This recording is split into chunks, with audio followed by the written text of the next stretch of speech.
이 생에 이 생명이 끝나는 것이 인생의 최종적인 목적지가 아니라 이 인생이 끝나면 죽음 너머에 영화로운 몸으로 부활할 것이라고 하는 주님의 나라에서 부활의 주님과 함께 영원토록 살 것이라고 하는 목적의식, 그 나그네 의식이 우리가 살아가는 이 삶을 보다 가치 있고 의미 있게 만든다라고 1장에서 우리가 공부하였습니다.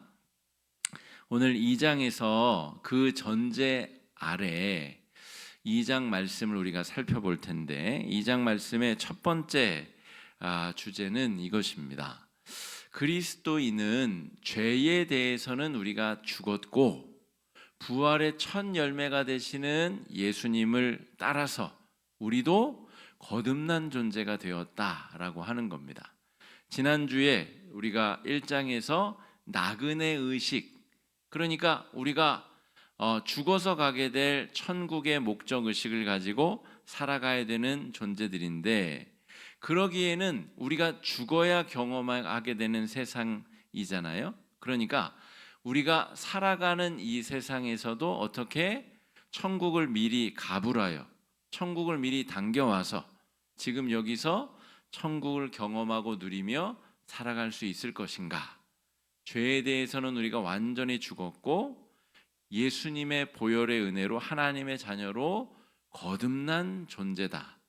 그러므로 우리가 나그네라고 하는 의식 가운데 천국을 소망하며 죽어서 가게 될 천국을 소망하며 살아가는 존재임과 동시에 이 땅에서도 거듭난 존재로 살아가는 사람들이다 라고 하는 것입니다. 자, 우리가 다시 태어났다. 베드로는 다시 태어났다라는 것을 우리 성도들이 정말 이해하기 쉬운 수준의 언어로 설명하고 있습니다. 다시 태어나면 뭐가 필요할까요, 여러분?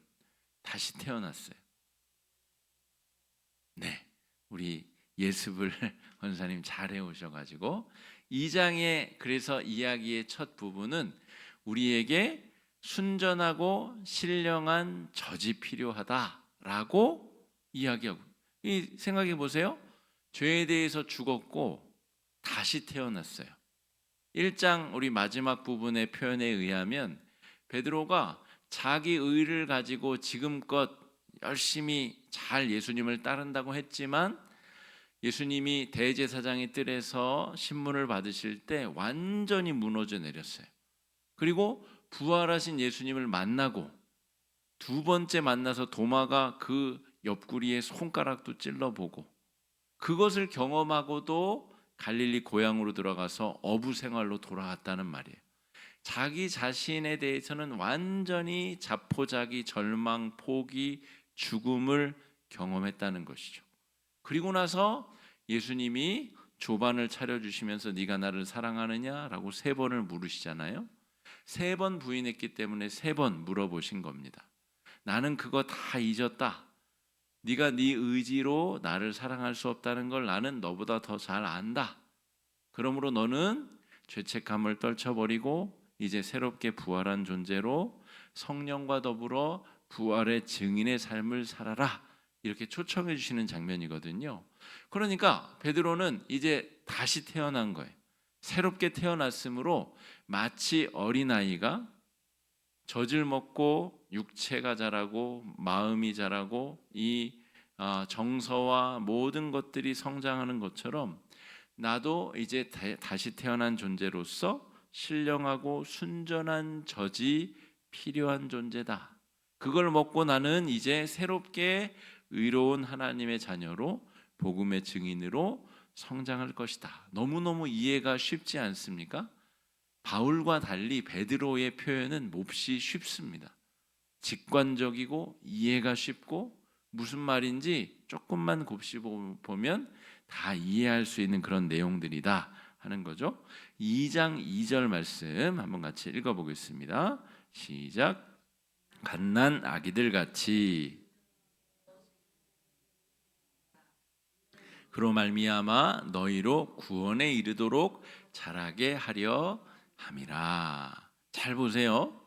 이제 거듭나서 다시 태어났어요. 그러면 갓난 아기들 같이 다시 태어난 자가 완전히 새롭게 새로운 영양분을 공급받아서 새로운 신령한 젖을 먹고 자라나는 것처럼 그 전에 우리가 알고 있었던 이 율법적 세계관을 다 파괴하고 완전히 붕괴한 이후에 예수 그리스도로 말미암는 새로운 가치관을 짓는 것, 이것이 말씀으로 온전케 되고 갓난 아기들 같이 순전하고 신령한 젖을 사모하는 자가 얻을 은혜다라고 하는 겁니다. 그러므로 여러분, 신앙생활은 내가 예수를 믿기로 고백하고 결정한 순간에 다 결정되는 게 아니라 계속해서 영적인 양분을 공급받고 또 교회 공동체 안에서 또 연마되어지고 또 연단되어지고 훈련되어지고 계속 성장함을 입어서 하나님 나라 갈 때까지 성화의 과정을 이어가는 것이 신앙생활의 본질이다라고 하는 거예요. 그러므로 내가 권사 안수를 받았다, 그러므로 내가 어느 정도 수준에 다다랐구나, 그렇게 생각할 수 없다라는 거죠. 권사에게는 권사에 합당한 시험이 주어지고 권사가 성장해야 될 첫 번째 단계에 이제 진입한 것이다라고 볼 수가 있겠습니다. 목회자도 마찬가지입니다. 신학생 때 이제 전도사 사역을 나가기 이전에 신학생 때 그가 감당해야 될 신학적인 풍파가 있습니다. 그 전에 교회에서 교회 학교에서 배우던 것 그 수준을 넘어서는 신앙의 바다에 완전히 신학의 바다에 내동댕이 쳐지는, 아무런 구호 장비 없이 신학의 바다에 내동댕이 쳐져지는 그런 아주 심각한 충격을 신학생 초반에 경험하게 됩니다. 그리고 나서 이제 사역을 나가게 되면 학교에서 배우는 것과 또 교회 현장에서 실제로 교역자로서 일하게 될 때 부딪히게 되는 것들도 또 만나게 됩니다. 거기서 끝이 아니라 단계를 거치면 거칠수록 훨씬 더 복잡하고 어려운 일들을 마주하게 된다는 거죠. 교육전도사가 아무리 뛰어나도 전임전도사만큼 못하다, 전임전도사가 아무리 뛰어나도 부목사만큼 못하다, 부목사가 아무리 뛰어나고 날고 긴다 해도 담임목사만 못하다, 이런 표현이 있습니다. 왜 그러냐면 들을 수 있는 정보의 양이 다르고 판단하고 결정해야 될 일의 수준이 다르고 그것을 즉각 처리해야 될 여러 가지 일들, 각각 다양한 성도들 사이의 분쟁과 갈등과 다툼, 또 여러 가지 문제들, 이 생사화복, 사람의 태어남부터 이 소천까지의 모든 일들이 동시다발적으로 벌어지기 때문에 그 모든 책임을 지는 것에 각각의 책임져야 될 분량이 다르기 때문에 그렇습니다. 그러므로 어느 누구도 내가 어떤 수준에 도달했다라고 말할 수 없는 거죠. 아마도 우리 원로 목사님도 은퇴 이후에 또 새로운 도전에 직면하셨을 것이 분명합니다. 그동안 왕성하게 활동하시다가 이제 현직에서 물러나신 이후에 자신의 영성 관리, 내면 관리, 삶의 관리, 건강 관리, 여러 가지 새로운 문제들을 직면하셨을 것이 분명합니다. 제가 지금까지 지내온 과정을 살펴보면 그러한 일이 벌어졌을 것이 분명하기 때문입니다. 그러므로 여러분, 부활한 존재가 각 상황에 걸맞게 계속해서 주님 나라 갈 때까지 성장하고 자라나야 되겠다라고 하는 결심이 없으면 우리의 신앙은 완고해지고 우리가 내뱉는 말이 남들에게 잔소리로 들리거나 쓸데없는 이야기로 들리거나 성장을 지향하지 아니하는 고리타분한 신앙인이 될 가능성이 굉장히 높다라고 하는 거죠. 그러므로 오늘 베드로전서 2장 2절에서 신령한 젖을 사모하라라고 하는 이 표현이 우리 성도들에게 주는 중요한 메시지가 있습니다. 특별히 우리 한국교회 성도들은 어떤 계급을 나누고 또 상하를 나누는데 굉장히 익숙합니다. 애들도 만나자마자 너 몇 살이야? 이거부터 묻잖아요. 유치원 애들끼리도 만나서 5살이 4살 할 때 너 몇 살이야? 라고 이야기를 묻잖아요. 그게 우리 사회 전체를 덮고 있는 그런 계급 문화, 너와 나의 차별을 통해서 내가 더 뛰어남을 입증해야 되는 그런 문화를 기본으로 합니다. 그러므로 우리 한국교회 성도들은 어떤 직분에 다다르면 성장할 필요가 없다라고 느낄 가능성이 높습니다. 내가 장로가 됐는데, 내가 담임 목사인데, 그럼 나는 이미 남들이 나를 그렇게 봐주고 나도 더 이상 어느 정도 수준에 다다랐다라고 섣불리 판단할 수 있다는 거죠. 그런데 오늘 베드로 사도가 하는 이 베드로전서 2장의 내용에는 어렸을 때에는 우리가 새가족 때에는 새가족 때 먹어야 될 양식이 있고 5년, 10년, 15년, 20년 신앙생활이 깊어지면 깊어질수록 먹어야 될 영의 양식과 소화시킬 수 있는 영의 양식이 수준에 따라서 다르다는 것입니다. 죽을 때까지 끊임없이 성숙하고 성장하고 앞으로 나아가야 된다. 이것이 베드로전서가 우리에게 함양하는, 그래서 한국 교회를 향한 이 베드로전서의 메시지가 굉장히 중요합니다. 계속해서 성장하고 더 깊어질 수 있는 여지를 스스로 포기하면 안 되기 때문에 그렇습니다. 그래서 베드로전서에서 말하고 있는 이 구원관, 지금 우리 평신도 신학 강좌를 다루고 있는데 제가 야고보서와 베드로전서 후서를 굉장히 자세하게 다루고 있는 이유가 뭐냐면 신학적으로 다루어야 될 내용들이 많기 때문에 그렇습니다. 구원이란 무엇인가, 이것 가지고도 한 20주 정도를 우리가 나눌 담론들, 이야기들이 있습니다. 구원이란 무엇인가? 죽어서 천국 가는 입장권인가? 그게 나한테 있는가? 우리 한국교회에 한동안 이것이 화두로 주어졌었던 때가 있습니다. 이 구원이라는 것은 천국 가는 입장권인데 이게 과연 있느냐 없느냐?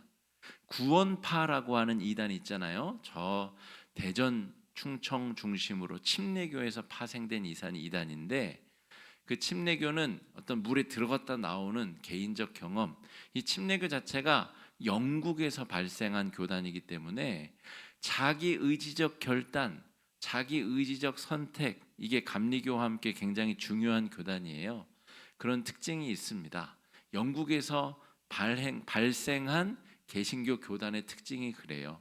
우리 스위스의 장로교나 또 이 독일의 루터란과는 또 다른 그런 특징이 있는데 전적인 하나님의 은혜보다는 나의 선택, 나의 의지, 이게 상당 부분 묻어져 있습니다. 그래서 이 침례교에서 파생한 구원파 이단에서는 내가 예수를 언제 구주로 영접했는가라고 하는 그 구원의 시점과 경험과 느낌을 굉장히 중요하게 여긴다는 거죠. 그게 없으면 내가 지금 죽어도 천국 갈 수 있다라고 하는 입장권이 없다라고 불안해하게 됩니다. 그런 사람들이 한국교회에 많기 때문에 이단에 넘어갈 가능성이 높은 겁니다. 구원을 천국에 가는 입장권 정도로 협소하게 생각하면 구원파 이단의 그 박옥수라고 하는 사람이 운동장 집회하는 그게 대표적인 구원파 이단의 큰 분파 중에 하나인데, 그런데 끌려가 가지고 맞아, 나는 구원의 천국 갈 확신이 아직 없었는데 여기 왔더니 뭔가 찌릿찌릿하고 확실한 느낌이 드는 것 같아. 그러면 이제 이단에 빠져서 패가망신하게 되는 겁니다. 그러니까 구원이란 무엇인가를 어떻게 정의하는가가 굉장히 중요한데, 말씀에 따라서 우리가 구원을 정의해 보자는 거죠. 베드로전서 2장에서 말하는 구원의 정의는 우리가 영적 양식을 공급받아서 끊임없이 성장하는 모든 과정을 구원이라고 정의한다는 거예요. 신령한 젖을 사모해라. 오늘 새벽에 우리가 묵상한 말씀 있잖아요. 그 말씀이 이 신령한 젖이라는 말이에요. 그걸 먹고 내가 오늘 기운 차리고 힘쓰고 애쓰고 살았는가? 아니면 그것과는 아무 상관없이 나는 천국 가는 티켓이 있다라고 마음에 확신이 있으므로 더 이상 어떤 말씀의 공급 장치가 없어도 나는 괜찮다.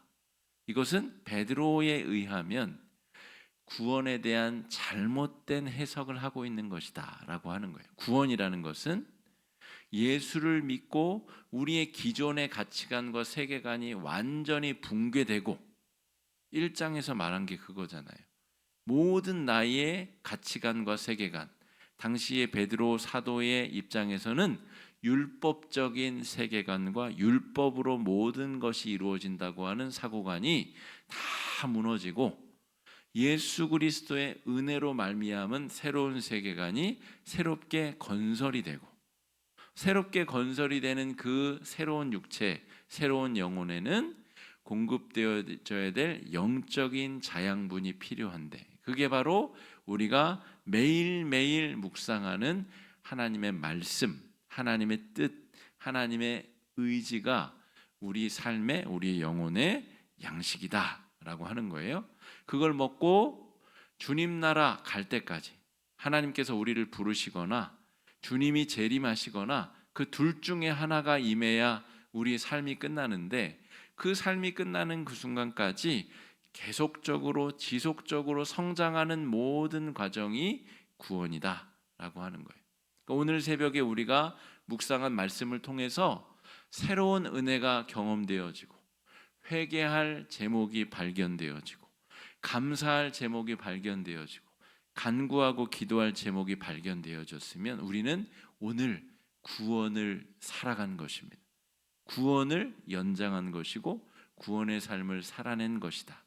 구원을 어떤 주어진 자격, 구원파에서 말하는 짜릿한 경험, 어떤 말씀을 통한 마음의 확신이 아니라 내가 오늘 말씀과 동행하여 영적인 양식을 먹고 살았는가, 그것에 따라서 결정된다는 거죠. 금식을 하면 사람이 며칠을 사는지 아십니까? 금식.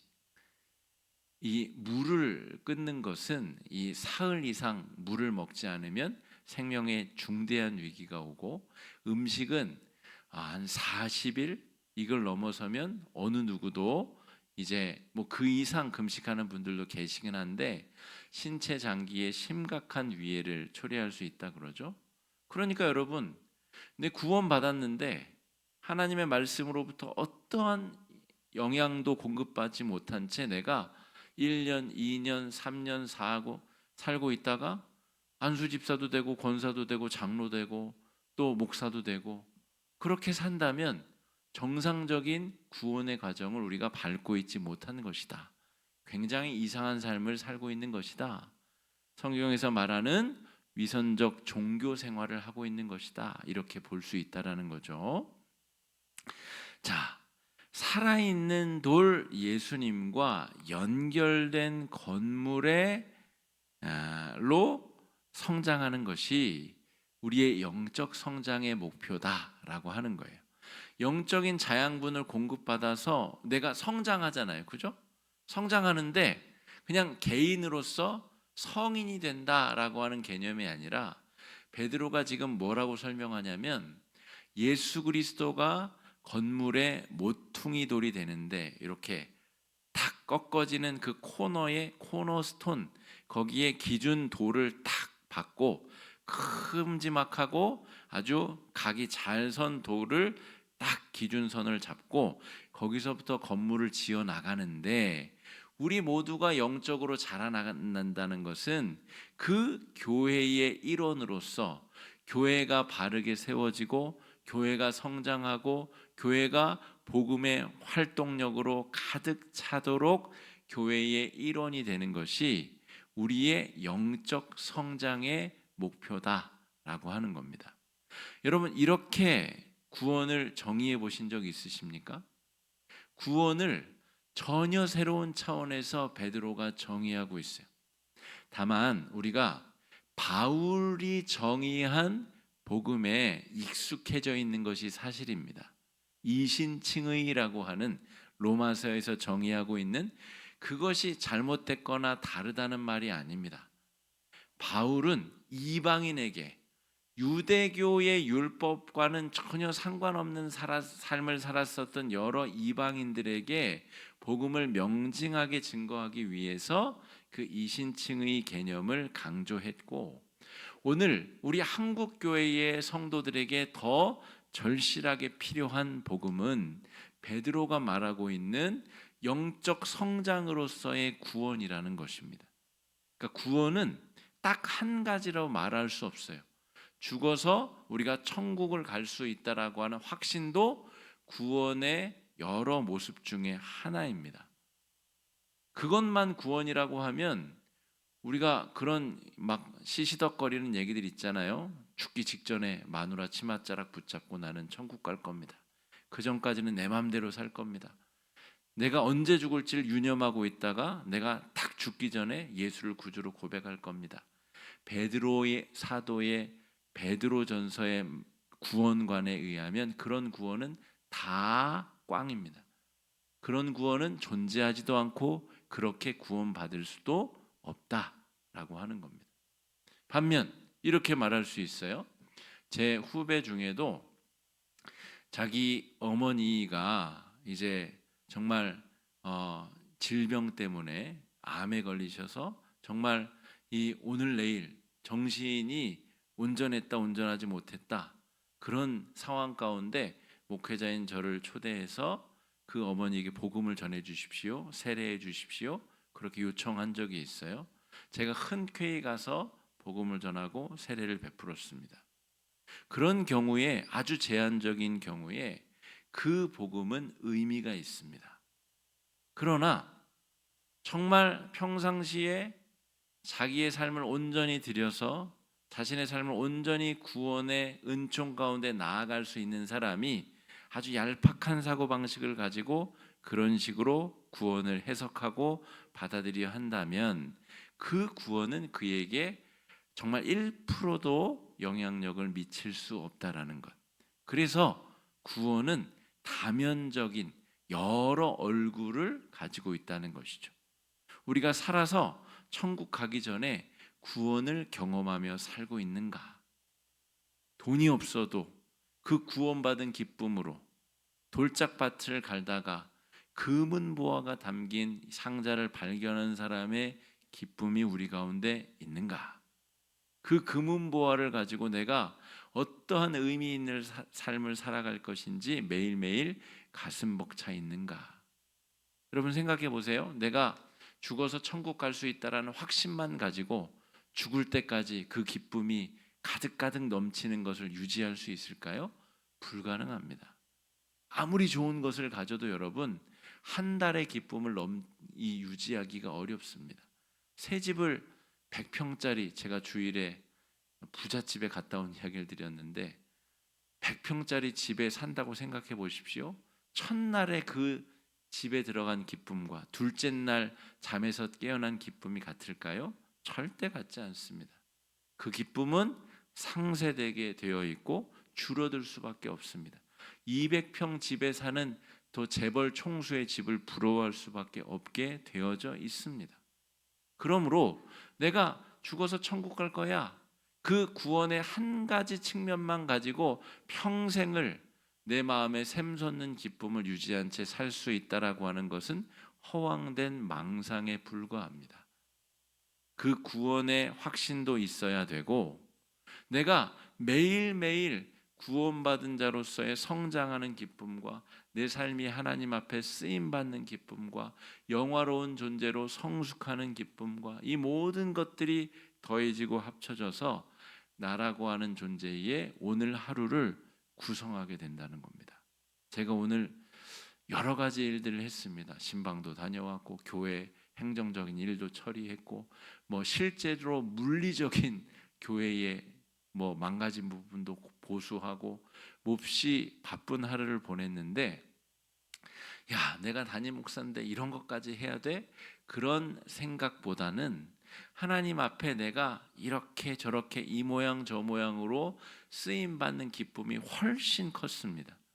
그리고 내가 손수해서 우리 교회의 쓸모없는 예산 낭비를 요만큼 줄일 수 있었다는 기쁨이 훨씬 더 컸습니다.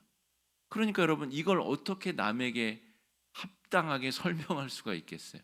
이건 설명이 불가능한 겁니다. 내 안에서 차오르는 기쁨으로 자발적으로 선택하는 고난이고 자발적으로 선택하는 수고인데, 그 기쁨을 설명한다고 해서 누가 이해할 것도 아니고 설명할 필요도 느끼지 못하는 자발적인 수고, 자발적인 고난을 내가 감당하고 있는데, 이 삶의 원리를 누가 어떻게 이해할 수 있겠습니까?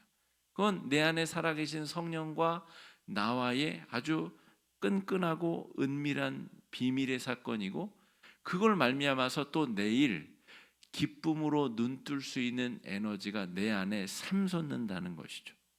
그러므로 여러분, 신앙생활이 시시하고 재미없고 타성에 젖었다라고 느껴지는 성도님들, 늘 불안하고 또 마음속에 좌절과 공포와 두려움에 사로잡혀 있다라고 느껴지는 성도님들은 베드로전서 말씀을 구절구절 곱씹어 묵상하셔야 됩니다. 내가 이미 다 구원받아서 다 이루었다라고 착각하시는 분들 역시, 그래서 세상의 두려움에 압도당하시고 삶의 아무런 낙도, 어떠한 이 의미도 발견하지 못하는 성도들이 있다면, 이 베드로전서를 통해서 우리 삶의 소중한 생명의 물줄기를 붙잡으셔야 된다라고 하는 겁니다. 자, 베드로는 영적인 신령한 젖을 사모해서 그걸 먹고 매일매일 성장하는데, 이건 그냥 내가 건장하고 예쁜 사람으로 개인적으로 성장한다는 말이 아닙니다. 모퉁이 돌 대신 예수께 연결된 교회 공동체로서 함께 지어져 가고 함께 자라간다는 것을 말합니다. 이걸 어떻게 베드로보다 더 잘 설명할 수 있겠어요? 이게 베드로전서가 가지는 강력한 메시지의 힘입니다. 신령한 젖을 먹고 성장하는데 나만 행복하고 나만 잘되고 나만 능력 있고 나만 아무 근심 걱정이 없고 그런 것을 말하는 것이 아니라, 예수 그리스도 옆에 붙어있는 돌조각으로 연결되어서 튼튼하고 안전한 구원의 방주 교회가 지어지게 된다라고 하는 겁니다.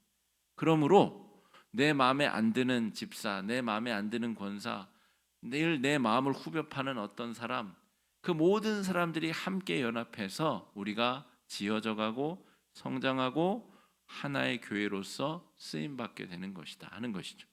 그러므로 우리가 한 달에 2번씩 목장 모임에서 모이는, 이야기를 섞고 서로 생각을 나누고 서로 조화롭게 함께 지어져야 될 사람들이 얼마나 중요합니까?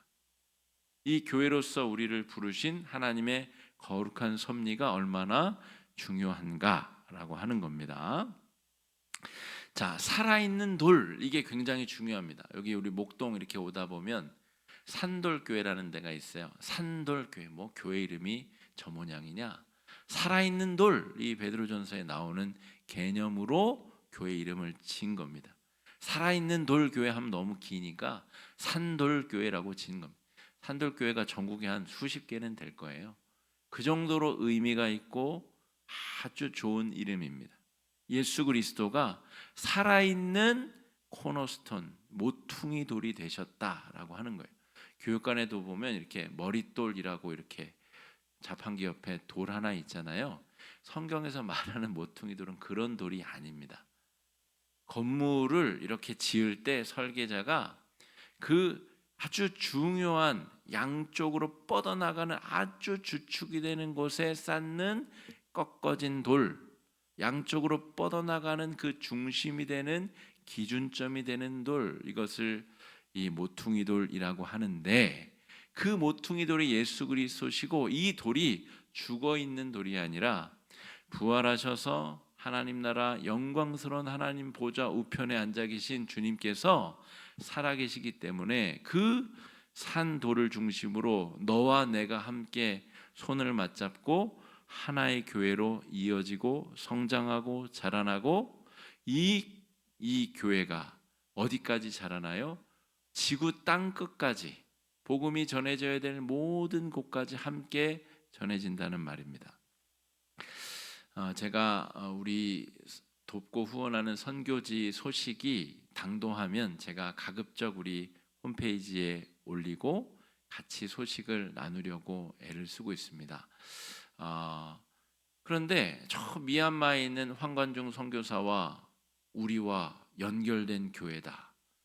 연결되어 있지 않죠. 물리적으로 수천 킬로 떨어져 있고 또 그 선교사님이 하는 사역을 우리가 속속들이 알지도 못하고 우리가 연결되어져 있다라고 말할 수 없으나 이 베드로전서 2장의 말씀을 통하여서 우리는 살아있는 돌 예수 그리스도를 통하여 연결된 하나의 교회라고 우리 스스로를 저 선교지의 선교사님들이 사역하시는 현장과 연결되어져 있다라고 말할 수 있습니다.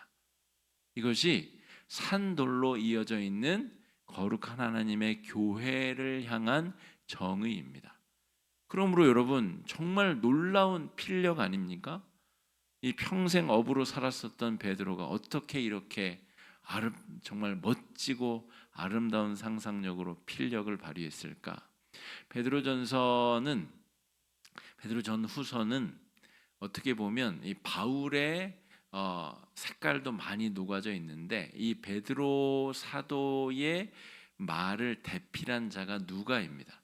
누가가 또 바울과 오랜 기간 동역하고 사역을 했기 때문에 그 내용들이 또 거룩하게 다 연결되어져 있습니다.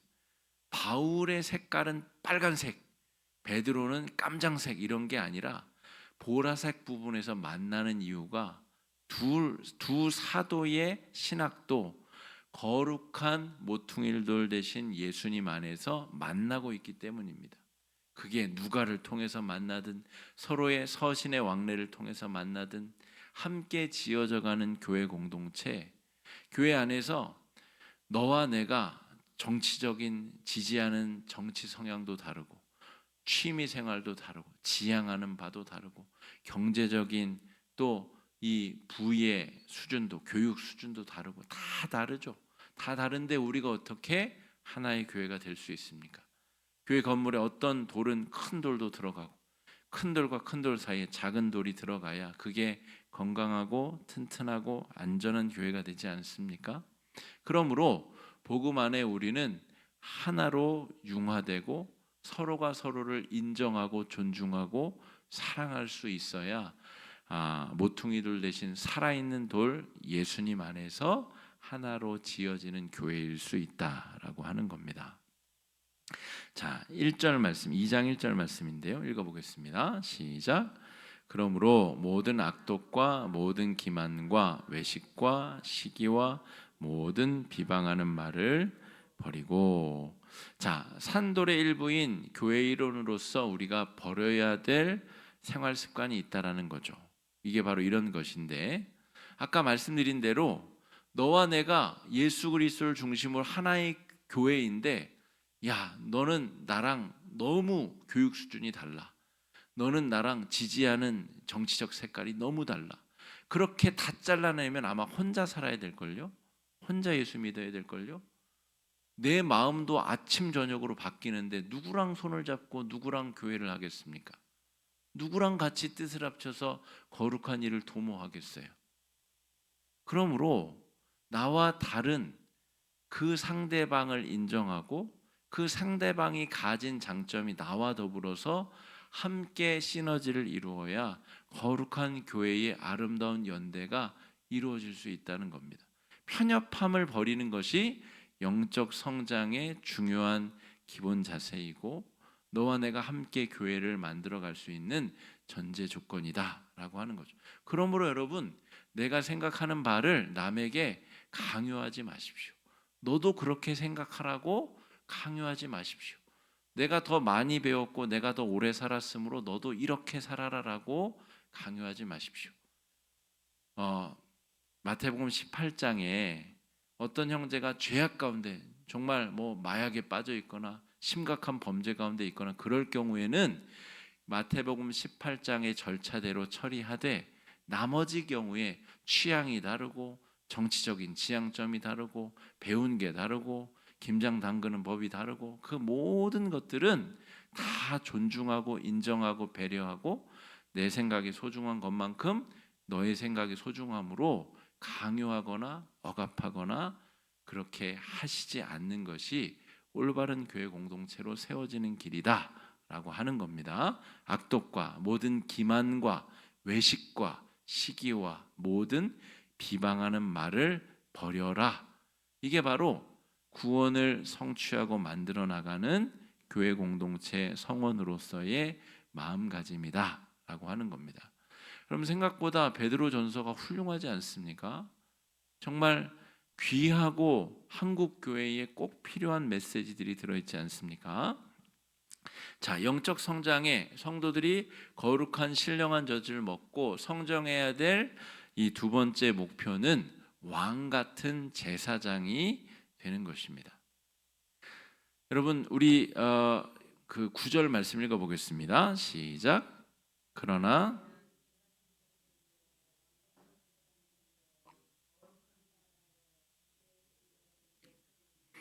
이는 너희를 어두운 데서 불러내어 그의 기이한 빛에 들어가게 하신 이의 아름다운 덕을 선포하게 하려 하심이라. 여러분, 종교학에서 기독교라고 분류를 하면 그리스도를 최고로 교주로 모시는 모든 사람들이 다 기독교 종교 분류 안에 들어갑니다. 그러니까 로마 카톨릭, 저 정교회, 러시아 정교회, 그리스 정교회, 또 뭐 콥틱 기독교 다 들어갑니다. 뭐 성공회, 뭐 침례교, 뭐 다 들어가요. 뭐 저기 루터교 다 들어가는데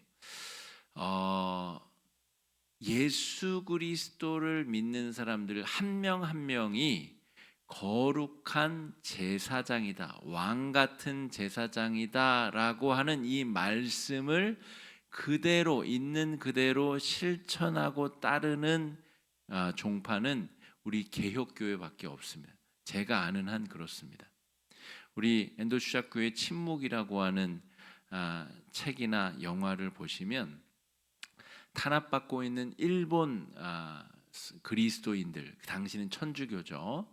천주교 우리 성도들이 아주 큰 어려움을 겪는데 다 사제들이 그러니까 신부들이 다 일본에서부터 쫓겨나거나 죽임을 당해가지고 사제가 한 명도 없는 상태에서 예배를 드리지 못하는 고통, 그게 가장 큰 고통으로 묘사가 됩니다. 우리 같으면 어떻게 하겠어요? 그냥 모여가지고 같이 예배드리면 되잖아요. 찬송 부르고 성경 읽고 설교할 이가 없으면 그냥 성경 읽고 그 느끼고 은혜 받은 건 나누고 주기도문하고 마치면 그렇게 예배를 드리잖아요. 목사가 꼭 있어야 우리는 예배 드리는 게 아니잖아요.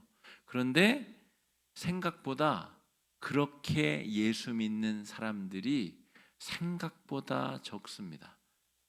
우리 장로교, 루터교, 여러 우리 개혁교회들만이 그런 이 왕 같은 제사장이라고 하는 이 신학적 개념을 실제로 실천하며 믿음으로 나아가는 사람들이다라고 하는 거예요.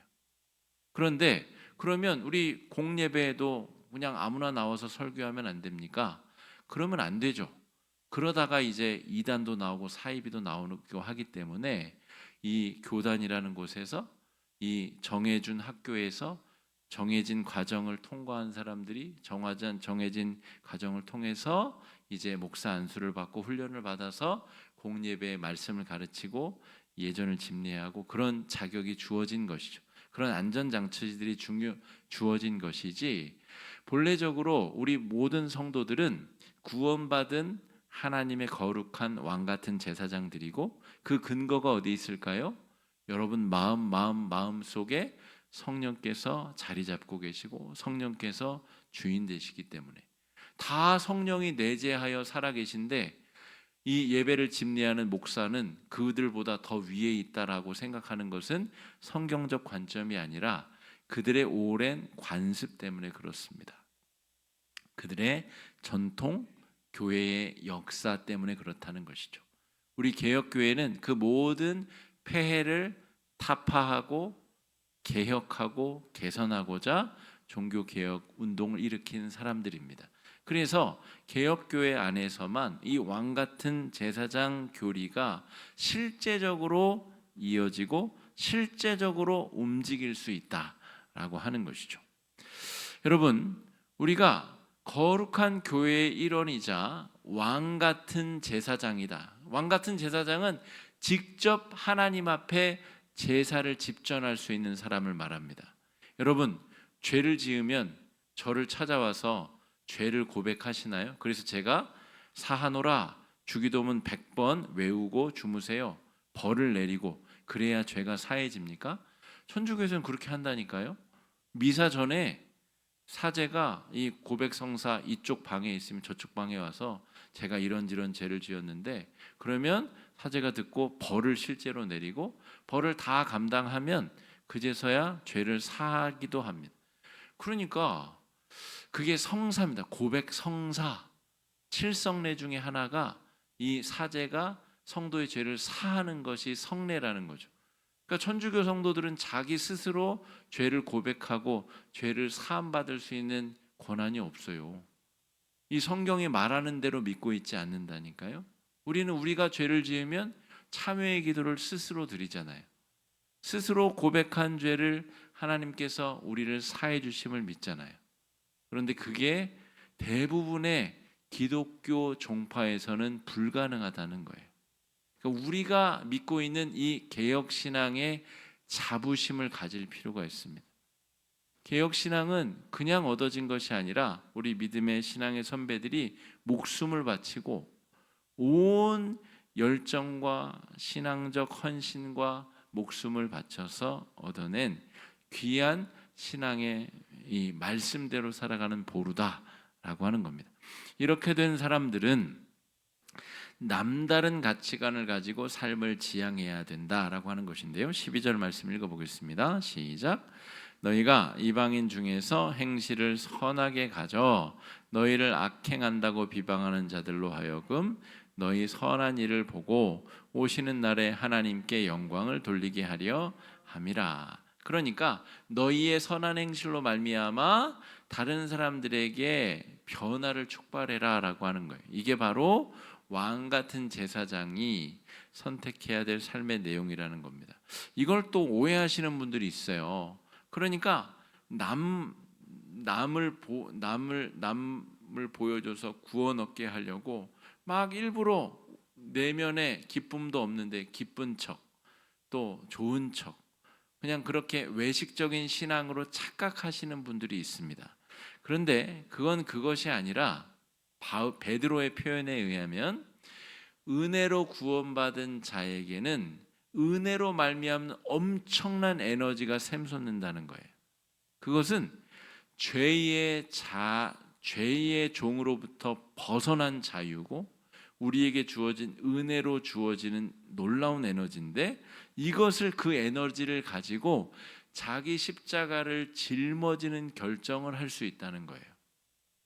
엄청난 에너지를 우리에게 주시는데 그걸 가지고 내가 자기 십자가를 지고 예수를 따를 수 있는 그런 능력의 삶을 살아갈 수 있다는 거예요. 우리 주변에도 우리 교회 안에도 여러분 잘 보시면 저분은 정말 훌륭하시다. 저분은 어떻게 저렇게 성실하고 진실하게 모두를 섬기고 정말 하나님의 귀한 종으로 쓰임받을 수 있을까? 이런 분들 계시잖아요. 그분들이 자기 의지로 하는 게 아니라 하나님이 구원의 은혜를 주시고 죄의 사슬에서 끊어주셨기 때문에 그 엄청나게 샘솟는 에너지를 자기 만족을 위해 쓰는 것이 아니라, 죄를 짓기 위한 방종의 도구로 쓰는 게 아니라 하나님의 거룩한 종으로 쓰임받기 위해서 자기 십자가를 지는 도구로 선용하고 있다는 거죠. 그게 바로 12절에서 묘사하고 있는 너희 행실을 선하게 가져서 사람들로 하여금 너의 선한 일을 보고 저 자는 정말 바리새인과 서기관과는 다른 사람이다. 나도 저가 믿는 예수를 믿고 싶다.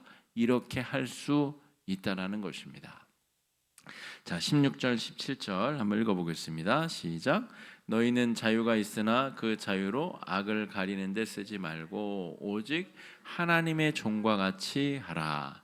무사람을 공경하며 형제를 사랑하며 하나님을 두려워하며 왕을 존대하라.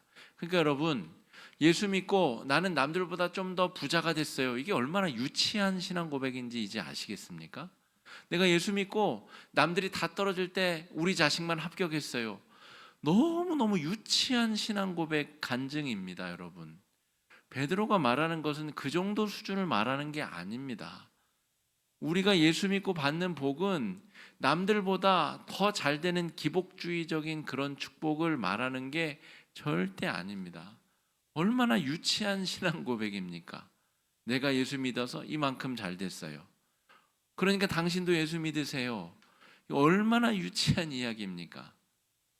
남들이 감당할 수 없는 자기 십자가를 지고 헌신하고 섬기고 사랑하고 나누고 그런 놀라운 삶의 표징들이 다른 사람들의 마음을 움직이고 그 사람들이 예수 믿도록 촉발시키고 예수의 복음의 증거가 흘러넘치는 위대한 이야기를 베드로가 지금 하고 있다는 것입니다. 그래서 구원받은 성도들이 영적인 자양분을 공급받고 왕 같은 제사장으로 살아가는 최종적인 목표는 예수 그리스도를 닮아가고 예수를 따르는 삶이다 라고 하는 내용이 2장 전체를 도도하게 흐르고 있습니다. 21절 말씀 읽어보겠습니다. 시작. 이를 위하여 너희가 부르심을 받았으니 그리스도도 너희를 위하여 고난을 받으사 너희에게 본을 끼쳐 그 자취를 따라오게 하려 하셨느니라. 우리가 예수를 믿고 따르는 자들이라면 마땅히 응당히 그 길을 걸어가야 되겠다. 그러니까 그냥 아주 하찮은 자기 기도 제목 가지고 그냥 전전긍긍하는 그냥 갓난아기와 같은 신앙이 아니라 거기서 우리가 성장해야 되지 않겠습니까? 그냥 내 살 길만 아주 전전긍긍하는 그런 갓난아기 수준에서 언제까지 머물 겁니까? 죽을 때까지 그 단계만 있을 겁니까? 베드로가 우리에게 지금 도전하는 겁니다. 이제 자라나가지고 다른 사람들도 이끌어주고 다른 사람들도 돕고 복음도 증거하고 훨씬 더 많은 일을 할 수 있는데 언제까지 그럴 겁니까? 라고 도전하는 겁니다. 이 베드로의 메시지를 듣고 도전받아야 됩니다. 내가 올해보다 내년에는 더 성장해야 되겠다. 내가 내년보다 10년 뒤에는 더 멋지게 늙어야 되겠다. 더 멋지게 쓰임받아야 되겠다. 더 멋지게 하나님이 편히 쓰시는 도구로 인정받고 쓰임받아야 되겠다라고 하는 결심이 들어서야 된다는 겁니다. 베드로가 하고 싶은 이야기를 제가 한 100분의 1도 전하지 못했을 가능성이 높습니다. 제가 전한 이야기가 여러분에게 또 얼마만큼 전달이 되었을지 모르겠습니다. 그러나 베드로가 정말 가슴을 치는 마음으로 이 기록한 이 귀한 성경이 우리의 영의 귀에 들려지고 우리의 삶을 진동하여 더 아름답게 성장하고 또 성장점을 지향하며 또 나아갈 수 있게 되기를 바랍니다. 이 시간에 함께 기도하겠습니다. 첫 번째 기도 제목은 이것입니다.